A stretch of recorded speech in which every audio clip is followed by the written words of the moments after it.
Alright, so it's the following afternoon from the last video, and looks like I'm going to work on the kill switch. Why not, right? I get to use the old, see, I've been messing around with this thing, and I was sitting there milling up some old brass. Anyway, just playing. I'm just playing. I'm going to take this chunk of aluminum.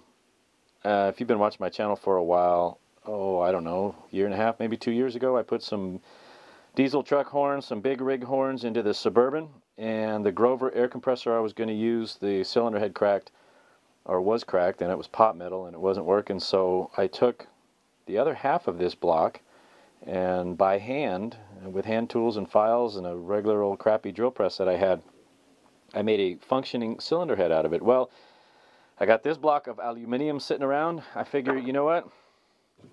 I grabbed an old set of motorcycle, dirt bike handballers I had hanging around, and I'm grabbing a micro switch as a kill switch.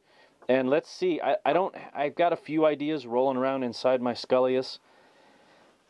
I don't know, I'm not going to sit here and lay this whole thing out, because honestly, I don't have a drawing. I just kind of have an idea of how I think it'll work, and it'll give me some time on, definitely on the mill. I think it's going to give me some time on the lathe, that's the way it plays out. But enough talking, let's get to fabricating.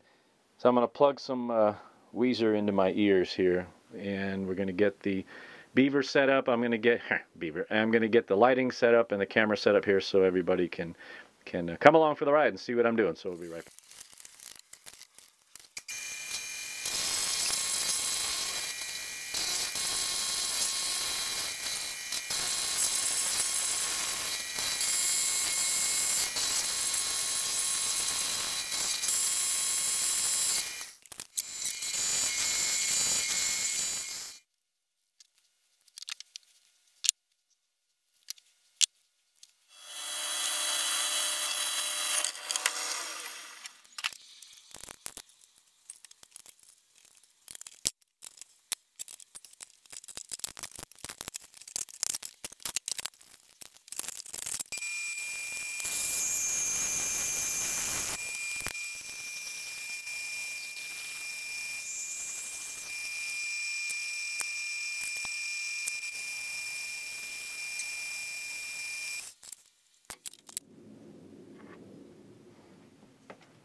Oh.